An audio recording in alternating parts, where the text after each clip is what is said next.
வணக்கங்க. உங்க தொழில் வந்து ஒரு வளர்ச்சி இல்லாம இருக்குங்களா? புதுசா தொழில் ஆரம்பிக்கிறீங்களா?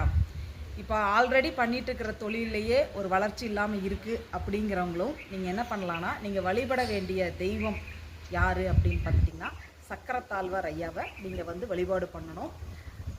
ஐயாவ வந்து நீங்க வழிபாடு பண்ணிட்டு போனீங்கன்னா, ஒரு முன்னேற்றம், தொழில் ஒரு முன்னேற்றம் கண்டிப்பா உண்டு. அதே மாரி உங்களோட தொழில் ஸ்தாபனத்தில சுதர்சன சக்கரம் வச்சிருக்கீங்கன்னா, ஐயா பாதத்தில வச்சு எடுத்துட்டு போயி நீங்க உங்க ஆஃபீஸ்ல வைங்க. கண்டிப்பா ஒரு முன்னேற்றம் நிச்சயமா உண்டு. ஓகேங்களா? தொழில் ஸ்தாபனத்தில எல்லாம் நீங்க வந்து சக்கரத்தாழ்வார கிழக்கு, வடக்கு திசையில வைக்கும்போது, உங்களையே அறியாமல் தொழிலுங்கிறது ஒரு முன்னேற்றம் நிச்சயமா ஏற்படும். சரிங்களா? உங்க தொழில்ல நீங்க முன்னேற்றம் அடைஞ்சு, பல பேருக்கு நீங்க வேலை குடுத்து, உங்க வாழ்க்கையில ஒரு சுபிட்சம் கிடைக்க என்னுடைய மனமார்ந்த வாழ்த்துக்கள். அனைவருக்கும் நன்றி.